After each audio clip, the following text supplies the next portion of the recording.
I'm Redbord, and this is TRM Talks. I am Global Head of Policy at TRM Labs. At TRM, we provide blockchain intelligence software to support law enforcement investigations and to help financial institutions and cryptocurrency businesses mitigate financial crime risk within the emerging digital asset economy. Prior to joining TRM, I spent 15 years in the U.S. federal government, first as a prosecutor at the Department of Justice, and then as a Treasury Department official, where I worked to safeguard the financial system against terrorist financiers, weapons of mass destruction proliferators, drug kingpins, and other rogue actors. On TRM Talks, I sit down with business leaders, policymakers, investigators, and friends from across the crypto ecosystem who are working to build a safer financial system. Today, we're talking to former Wyoming Banking Commissioner Albert Forkner. But first, inside the lab, where I share data-driven insights from our blockchain intelligence team. Today, we're diving into a major enforcement milestone achieved by the T3 Financial Crime Unit, which has successfully frozen over 100 million in criminal assets spanning 5 continents. T3, a financial crime unit formed by Tron, Tether, and TRM Labs, is redefining how we combat financial crime in the digital age. This past year, T3's focus on Tron and assets such as Tether, frequently exploited by bad actors, has led to impressive results. Of the 100 million frozen, over 45 million was traced to ransomware groups targeting critical infrastructure, while another 30 million was linked to drug cartels using crypto to launder proceeds. In one case, the unit uncovered a network funneling $10 million in stolen funds through Tron wallets, ultimately disrupting a darknet trafficking ring. Key to T3's success is its ability to leverage TRM's blockchain intelligence tools with the team at Tether on the Tron blockchain. Working with over 20 international agencies, the unit has turned intelligence into action, freezing assets and dismantling networks in record time. This 100 million milestone underscores the critical role of targeted blockchain investigations and partnerships. Criminal groups, just like lawful actors, want to move funds cheaply and faster than ever before. That is why they're turning to fast blockchains like Tron. However, the T3 unit can disrupt their operations, ensuring that the digital economy remains a safer place for everyone. Now, let's sit down with Albert Forkner.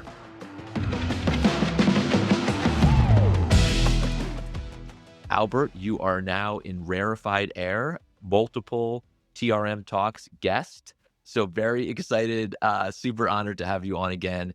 Obviously my honor to be on here, and it's great to see how TRM Talks is just really growing. And now I feel like I'm, the one kind of weighting the curve down a little bit. You have some stellar people here that enjoy listening to regularly. It's so cool. Like, when I got to TRM, I'd been in the U.S. government for a really long time and was really trying to understand the space, particularly the regulatory space. And what was happening in Wyoming, I think really resonated for a number of reasons, like, from an innovation standpoint, from really this federalism standpoint, right? The state's kind of leading the way. And you were very much, that person as state banking commissioner. I came out to visit. We did this really cool TRM Talks, Cowboys and Crypto, where we really kind of got into it. But honestly, like, even more has gone on. Would you talk a little bit about your journey in that role? I mean, it's over 20 years at the State Banking Commission, but would love to kind of hear just about your journey there. Yeah, no, absolutely. The journey is, that definitely has been a journey. About just shy of 25 years as a regulator. Really, when I started the job out of college, I had no idea what a bank examiner was. It was a job. And lo and behold, as it would be, it kind of was a good job for me. The bulk of my career was a community bank regulator. And Wyoming is, I think we all know, is a very rural state, the smallest state in the union. So our banks were small and served their communities in a very traditional community bank way. The other part that I'm not sure everyone appreciates is most state regulators also have all of the non-bank activities that they license. And traditionally that was mortgage, consumer finance, payday lenders, things like that. Money transmission came on the scene as far as being licensed activity in the states in the early 2000s. And that's kind of where I started to get involved in non-bank activities. And when I took over the commissioner role in 2012, really was forced to look at that side of the shop as well and learn it. And so that then opened up a lot of things that led to where, I am today. And really, that's where all of the fintech, and then with that, crypto kind of came into the regulatory purview, at least at the state level. Well, talk to me about that. Was it that you were seeking crypto? Crypto was seeking you in Wyoming? How did it happen? Crypto for sure came to me. Like I said, when in the community banking sphere, that was definitely, digital assets weren't even being discussed. I would say got exposed to crypto as far as, hey, there's something going on in this space, probably 2013, I would say. Went to my first crypto conference in 2014. I think Adam Shapiro was one of the speakers at it, and the colleague of mine who was my deputy on the non-bank side, we left the meeting and said, if we walked out on the street here, on the Miracle Mile in Chicago, how many people would really know what Bitcoin was? And at that point, I'm not sure many would. Fast forward a couple of years to 2017, and as I said, the digital assets, as regulators were looking to see, well, where does this go? How do we manage it? How do we regulate it at the state level anyway? And that kind of fell into the money transmission space. And so I think everyone listening today is very familiar with Caitlin Long, and Caitlin is also a Wyoming native, fellow University of Wyoming alum who made a very successful career in Wall Street, got into crypto. Well, she saw not only opportunities, but some challenges in doing some transactions with the University of Wyoming crypto. And so if there was a meeting, it was sort of a, hey, there's something at least broken in the eyes of many outside the regulatory sphere with digital assets and being able to move that. And the problem was trying to donate some crypto to the University of Wyoming, I think, to set up a scholarship fund or something like that. But there was no one licensed in Wyoming that would be able to complete that transaction. And part of it is how do crypto companies fit within the Wyoming Money Transmitter Act regarding, in essence, the collateral that money transmitters have to hold. In essence, so if the transaction doesn't go through, think of, your Western Union transaction, the dollar that you transmit serves as basically the collateral for that transaction. It doesn't go through, you get the dollar back on the sending end. Well, we couldn't figure out exactly how that works with crypto. And because there's the ability for that to be hacked, again, this is 2015, 16, and most of the news around crypto was the hacks and the loss and potential nefarious activities. So anyway, it was really difficult for companies to operate in Wyoming, and I'll be the first to admit that we just hadn't figured out the secret sauce. So that's where I think they had formed a blockchain coalition, people that were interested in the space and were looking at not only the challenges, but then started seeing some opportunities for the state of Wyoming. And next thing you know, we're 2017, starting to talk about, hey, should we exempt crypto out of the Money Transmitter Act?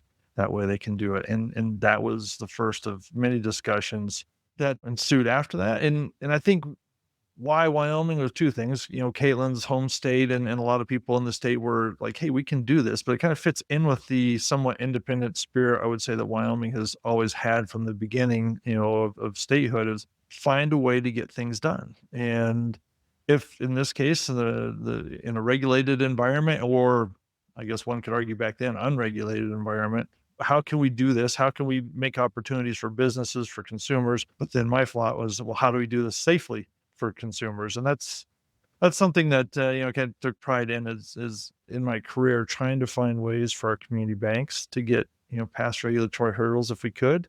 The same with non-banks. If there was an opportunity to provide a service to Wyoming consumers in a safe manner that would actually potentially also give some economic opportunities to the state, that was the mission of the division of banking, and something that we strive to do. And so I think that all of those things kind of came together in 2015, 16, 17 to launch a trajectory that then a lot of people, even if they didn't understand crypto and digital assets, understood that there are potential opportunities here that experts in the field might be able to utilize. And so that's where we got started, and that was the jumping off point.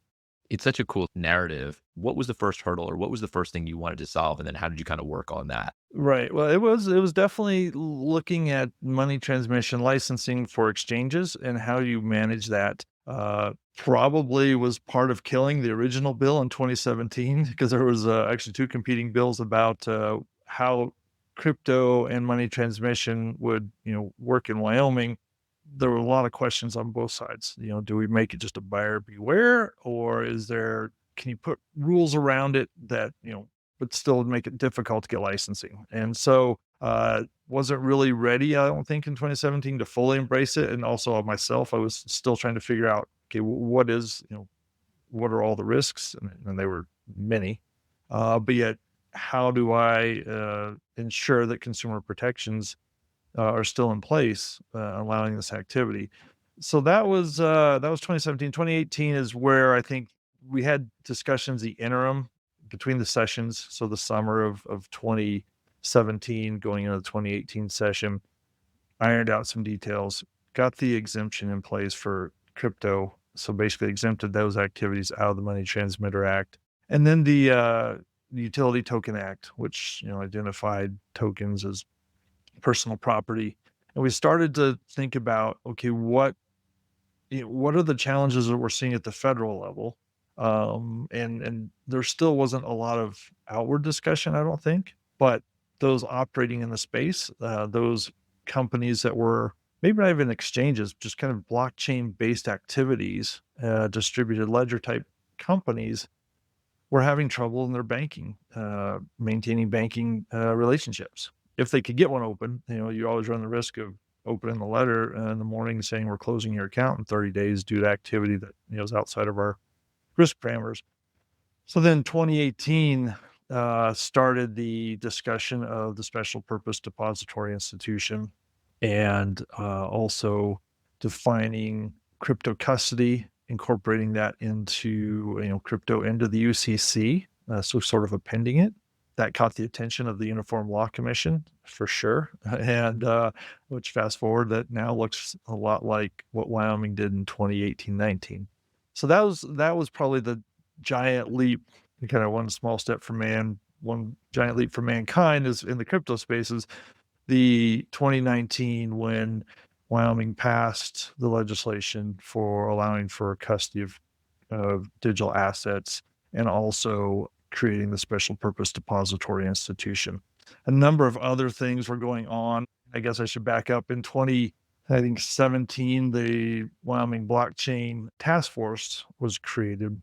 While they had gubernatorial appointees, they didn't have any authority to, act on legislation. It was like, hey, let's discuss topics and refer it on to a standing committee of the legislature. A few years later, the task force became a select committee. What that committee does, and that gives them the ability to actually act on legislation. They still have a kind of a sponsor committee things go through, but that committee started out looking at crypto digital assets, and it's evolved to looking at AI, looking at data privacy, a whole bunch of things. And the reason I bring that up is that's where the idea is, and sometimes it's to throw the spaghetti against the wall and see if it sticks. And maybe there's something there, maybe there's not. But having that initial ability for legislators, for individuals of the public to, in essence, act almost like a private public partnership. And like I said, not everything, needs to have legislative action and or is a good idea. But you have a place to think about that. And then that gets legislators involved, gets them knowledgeable on the issue, which then when you go into a session, it makes it a lot easier then to have some traction and some, I guess, force behind you to get something done. And maybe along those lines, one last thing I'll say is Wyoming has a very small and very short legislature in the sense that every other session, they meet annually, but every other year is a budget session. It's a 20-day session and is primarily budget. So that literally leaves you a general session every other year, which is only 40 days. The good and the bad about that is it forces them to be very deliberate and directed on the actions that they take. But also it's tough to get things in. You've got 500 or 600 bills being presented and there's a lot of noise there. So something like having a select committee vet these issues is very helpful. Really extraordinary. I mean, you hear the sort of mantra, right? States are the laboratories of democracy. I mean, this is like an absolute example of that. You could do things in a state that you probably can't do to sort of get things done on the federal level. I wasn't going to do this, but like, I'm just going to read this. I promise there's a question in here somewhere, but I tried to put together a list before our conversation. So you mentioned a lot of these, but the Wyoming Utility Token Act in 2018, the Money Transmitter Act exemption in 2018, you have the Special Purpose Depository Institution that you mentioned, 2019, digital asset custody rules in 2020. You mentioned the Wyoming Blockchain Task Force. You have the DAO law in 2021, which we can get into. You have crypto staking rules in 2021, digital asset bank laws in 2021, digital securities law in 2020. You mentioned the amendment to the commercial code for digital assets in 2021, taxation around virtual currency in 2020, blockchain filing system, privacy considerations, public blockchain law, the Stable Token Commission. We had Anthony Apollo from there recently on a TRM talks. It's really crazy. How would you characterize what exists today in Wyoming when it comes to digital assets, or what you were really trying to strive for as commissioner if you kind of put all of these together? Yeah, and it's not all of those fell within my purview. Sure. Securities definitely, but Yeah. but we worked closely with the Securities Division and the Secretary of State's office. But that being said, it goes back to what we talked about earlier. Is there's if there's a way to get it done, let's just do it. Now, I'll be the first to admit that as we were creating things like the SPDI, as we're looking at the DAO legislation, which is under the LLC law, so it's one could argue really not a true DAO, but we had to start somewhere. And I think the frustrating thing was for a lot of those in the industry, however you want to define that, is because we have such a complex regulatory structure in the U.S. and the state and federal, and the alphabet soup of regulators at the federal level and 50 sovereign independent jurisdictions at the state level, trying to get some clarity is pretty challenging, and I think that can be crippling. I think we've seen that at the federal level, and so what we're trying to do is say, okay, there is a path forward on some of these things. Let's start and let's continue to refine. The trick is making sure the starting point isn't so wide open that you invite bad actors, that you cause harm to the citizens of your state. So there's definitely that balancing act. And I will say that we met, myself and my deputies, with some of the federal agencies in 2019. At that point, it was kind of interesting to be an outsider looking in. It was sort of a pointing at the other agency as maybe having the jurisdiction because they weren't sure if they had it there, to maybe where we are today. The FBI met kind of the HQ, as I say, there in DC, and they were very interested. Let's just put it that way. It's what Wyoming was doing. But so when we sat down and had these conversations with, hey, we're trying to do this in a very thoughtful, pragmatic, somewhat conservative way, but understand we want to do something. And here's how we're trying to control it and manage the risk on the regulatory side. And as a regulator, they all, I think, understand and appreciated it. FinCEN the same way. And so we built some relationships there, which was very helpful, and also things I had not dealt with in the past. So kind of to your question is, again, we were just trying to find ways in this space. Digital assets are kind of spaces almost like fintech. What does that mean today? Yeah. There was we had when you had a few fintechs in the early 2000s. Okay, it's easy to kind of understand. Same way with crypto back when it was just Bitcoin, maybe Ethereum, and then you start getting altcoins and all of the things that have happened in the last 10, 15 years. The pace of change is rapid, and as a regulator, we were just always trying to catch up and always kind of behind technology. And I think we're still seeing that today, right? You're trying to fit things into existing laws that didn't even contemplate, some of the activities, digital assets, stable coins, staking, airdrops, all of these things that, these are words that meant something totally different a decade ago. But that's what we wanted to do in Wyoming. We wanted to say that if there's a thoughtful approach, if we can do it in a way that protects the citizens but opens up opportunities, then let's do it here in Wyoming. It's so cool. Like I remember this very much, like this time period when you obviously were the state banking commissioner and you were traveling. I mean, I saw you in DC on a number of occasions. You were going globally. I mean, you were having conversations with European policymakers around MiCA. all kinds of places around the world were looking to Wyoming. It's really unique, right? For, like you said, the smallest state, by population, right, to be on the international stage like this. And I think it says a lot about you personally, and that you were willing to have those conversations, and also the work that was happening. It was unbelievable. Yeah, absolutely. Well, yeah, it was those 4 or 5 years, were a blur for sure. I like to say that, which doesn't kill you, just severely maims you, and that's kind of what I felt like coming out of it. But it did it. It showed me, gave me exposure to so many smart people in the space, and not just US. It's just so cool. Two Ocean, you are the Chief Compliance Officer, Chief Risk and Compliance Officer there today. Would love to kind of hear a little bit about that role and the kind of the work that you guys are doing. Yeah, absolutely. So that been here actually as of today, 1 year with the company. Two Ocean, we're a non-depository trust company chartered here in Wyoming. We're based in Jackson Hole, and really we serve ultra high net worth individuals and families, traditional fiduciary services, trust and estate planning type activities. But we also have an investment management piece, which I don't think any other trust company in Wyoming has that. But then the other unique part, and kind of where my background fit in, besides the regulatory and compliance, was that we do custody digital assets. And so we have a great partnership with Anchorage to help facilitate some of that. But we allow clients to hold actually the crypto in trust. Not many, if any, do that. And so that's a unique factor, but the risks that come along with that. Fortunately, that's not a high volume, high transaction type business with our clients. These are typically people that have amassed a significant amount of wealth in the digital asset space, or as part of their investment strategies have acquired crypto, mostly Bitcoin, but we have some protocol founders that have done very well. So we'll hold on to some of those tokens on their behalf. But it was very interesting to see, because if you think about crypto, not your keys, not your coin mantra, the self-sovereign nature of it, trust and estate planning, giving up control in order to get benefits, tax benefits, and also help with estate planning. They're almost polar opposites, what they are. But I think what people are seeing now, especially again the ultra high net worth individual and family that have these assets, is, look, there's some risk here. What happens if I get hit by the bus? Question: will my heirs be able to access the keys?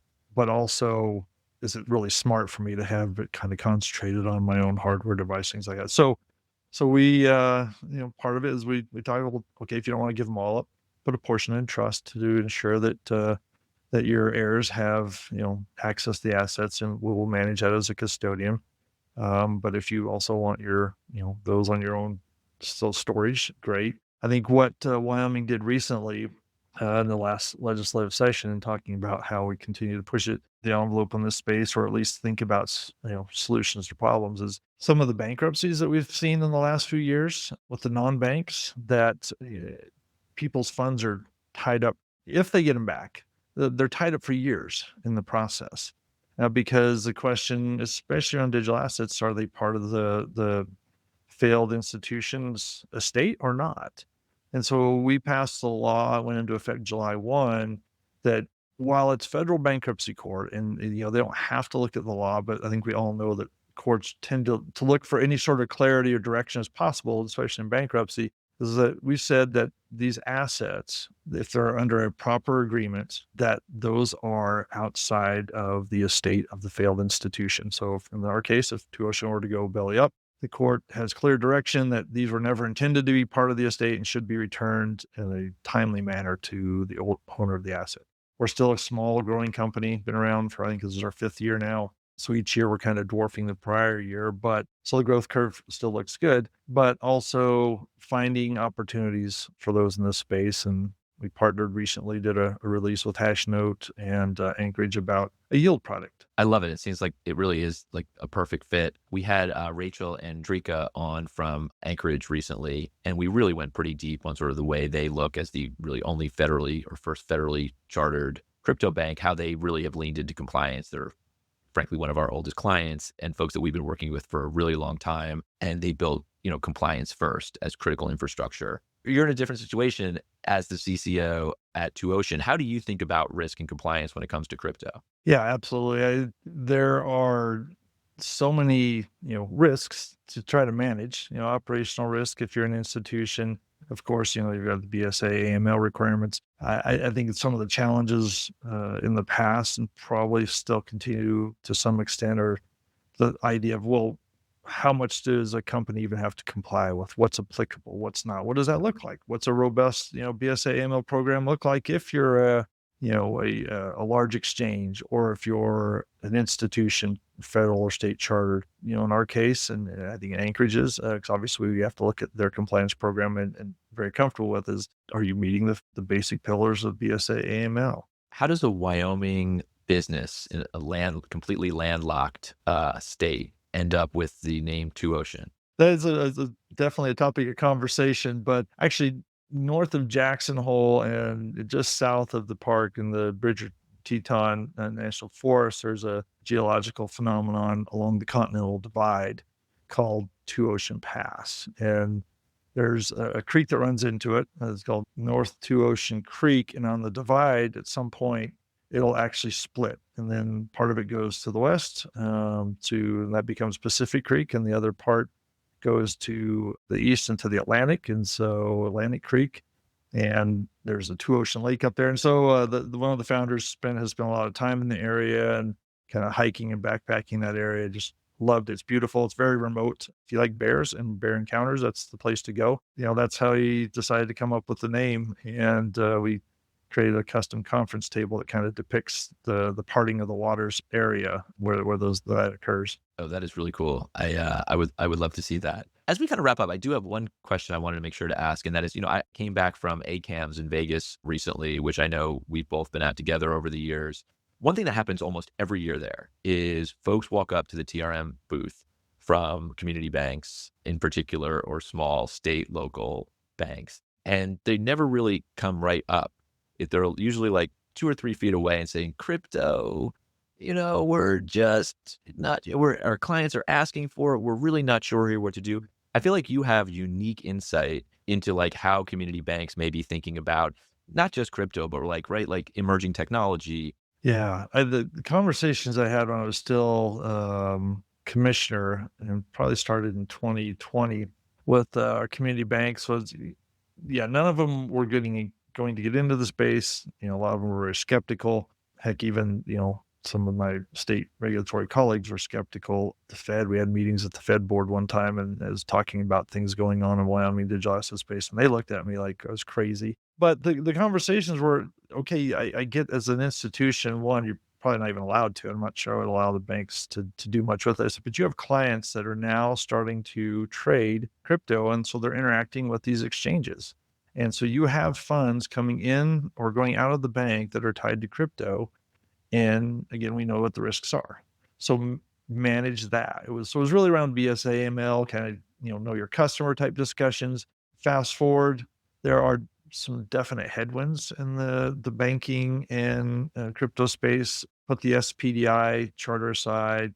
Connecticut's got their non-FDIC insured charter option. Nebraska has their digital asset depository institution option. Those are very unique and very specific use cases. But banking, there's a lot of opportunity there. I mean, the space is growing. There's companies that are growing. The issue is, does the bank have the ability to work with them? And more importantly, what is the regulator going to say? What does that look like? We've seen some of these bank partnerships just fail miserably. And because the banks weren't ready for, they saw some revenue streams, but they really weren't ready for kind of the compliance lift that it takes. But if a community bank isn't recognizing the evolution of financial services and the role that digital assets will play, stable coins will play, and payments, things of that nature, that are going to be left behind. But I think that's definitely starting to enter a lot more strategic planning sessions for community banks. And it's only a matter of time before I think you see more and more activities at that level. Yeah, no, I think you really nailed the sentiment to include this whole idea. Like, I always feel like I should get shirts for next year or something that say you already have crypto exposure. You mentioned Two Ocean when we were talking about the name. You mentioned bears. You live in the most beautiful place on earth, or at least one of. Do you get out there? What do you do? What does Albert Yeah. Forkner do when you're not keeping everyone safe? Oh, absolutely. Well, I make sure and take, my TRM weekly update with me on the trail. But no, you mentioned it is very beautiful. I can't deny that. Although lately, there's a lot of fire activity this year, unfortunately, and so there's been a lot of smoke, kind of dampening the views. But I'm 10 minutes to the Tetons, and so I can't really complain about that. Yeah, we get out, we hike. In the wintertime, I call it my moose hunting, but it's hunting to go look at them, Yeah. and they're a beautiful creature, especially they stand out on a snowy landscape. But in the summer, there's been a lot more bear activity. We had a mother and 3 cubs that blocked from our house a couple nights ago, and so there's been no shortage of bear sightings, and that's fun. And yeah, there's always a new trail to explore. My wife and I are trying to take up fly fishing. Fortunately, there's still a frozen fish section at the supermarket. Otherwise, we wouldn't be eating much fish. But there's a lot of opportunities here, so we definitely make sure and get outside. Well, I definitely need to get out there. Albert, thank you so much for joining TRM Talks. This was an awesome conversation as always. No, thank you. Yeah, no, an honor to be part of TRM Talks. You know, it's interesting. When I first got to TRM, I immediately tried to understand, all right, who are the people and where are the places that good policy is being made in the space, and how can I better understand really what's happening out there? And Albert was one of the first people I reached out to. He was a state banking supervisor for the state of Wyoming, where so much of the really critical activity was happening. And it's interesting, over the years, as we've really not had a federal licensing regime in the United States, states like Wyoming and New York and others have really led the way. And it's so interesting to sort of bookend. We did a TRM Talks really 3 years ago now with Albert and Chris Rothfuss from the Wyoming State Legislature and others who were really building a regulatory regime in Wyoming. And it was so fun to bookend that conversation with his role now at Two Oceans, really implementing a lot of those regulations as chief risk officer. So it's really extraordinary journey. When I think about the people who, when we look back on this space and we think about sort of how it became regulated in a thoughtful way, we're really going to think about Albert, the work he did in Wyoming with people like Caitlin Long and others on creating a model that I think is going to be a model for the federal government when we sort of move forward with licensing even more crypto businesses. Next on TRM Talks, I sit down with AI deepfake expert and UC Berkeley professor Hani Farid to discuss the rise of AI-enabled crime. If you love the show, leave a review wherever you're listening to it, and follow us on LinkedIn to get the latest news on crypto regulation, compliance, and investigations. TRM Talks is brought to you by TRM Labs, the leading provider of blockchain intelligence and anti-money laundering software. This episode was produced in partnership with Voltage Productions. The music for this show was provided by Ecolix. Now, let's get back to building.